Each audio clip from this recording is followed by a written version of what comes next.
도서정가제법이 새로 만들어진 게 아니고 2009년에 만들어졌던 도서정가제법이 너무 문제가 많으니까 2014년도는 개정이 된 거예요.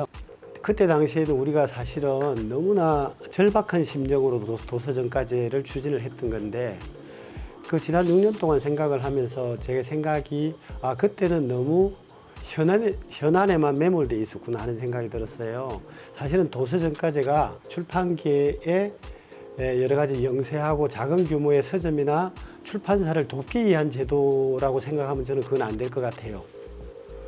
도서정가제라는 것은 예를 들어서 보면 이번에 우리가 코로나19를 경험하면서 의료 민영화가 되지 않은 것이 얼마나 고맙다고 다들 생각하고 있잖아요. 그죠? 그러나 의료 민영화를 해서 의료를 되게 상품화하고 있는 나라도 있죠. 미국 같은 나라.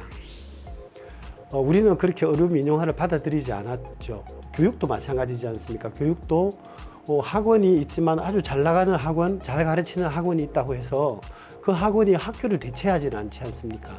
교육을 우리 사회의 공공재로 인정하기 때문이죠. 그러니까 이거는 공적인 이해관계를 위해서 국민적 합의를 이루어서 제가 볼 때는 공공의 시스템으로 운영한다고 생각하거든요. 병원도 마찬가지죠. 사기업이기는 하지만 공공성을 가지고 운영을 하는 거죠. 도서는 우리 특히나 소수의 언어권에 기반한 책은 그 나라의 문화의 기본이 되기 때문에 이걸 보호하고 육성해야 되겠다라는 저는 국민적 합의 속에서 사회적 합의 속에서 이것이 단순한 상품이 아니라 공공재로서 사실은 합의를 이루어 왔기 때문에 도서정가제라는 것도 그래서 저는 생겨났다는 생각이 들어요. 왜냐하면은 자본주의 시장 질서에서 어떠한 경우에도 가격으로 경쟁을 하게 하지 가격을 정해놓고 그것으로 경쟁을 제한하는 경우가 없지 않습니까? 실제로 보면은. 근데 도서 부분에서 그렇게 하는 것은 이것이 단순하게 자본주의의 시장 상품으로서만의 기능이 아니라 그것을 뛰어넘는 기능이 있다는 것을 인정하는 것이라고 저는 생각을 했어요. 그래서 이러한 경우는 사실은 전 세계적으로 보면은 유럽 같은 경우도 짧게는 50년, 길게는 100년에 걸친 사실은 투쟁의 역사가 있어요.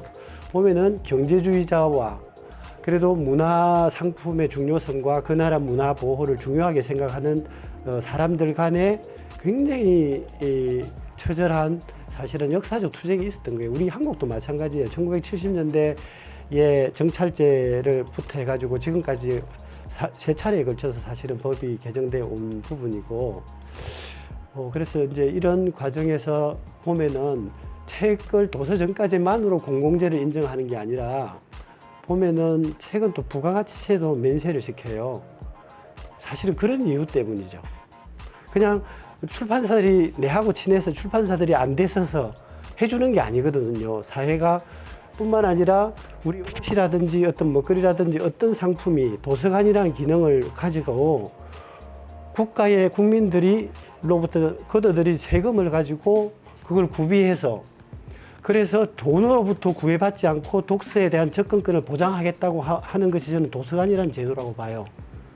그처럼 도서관 제도, 예를 들어서 부가가치세 문제, 도서정가제와 관련된 문제에 걸쳐서 이 문제는 누구에게 유리하고 불리하고 누구한테 더 이익이 되고 누구한테 더 불리한지의 문제가 아니라 책이라는 것을 우리 사회가 어떤 위치에 놓고 볼 것인가, 어떻게 규정 지을 것인가 하는 문제라고 생각해요.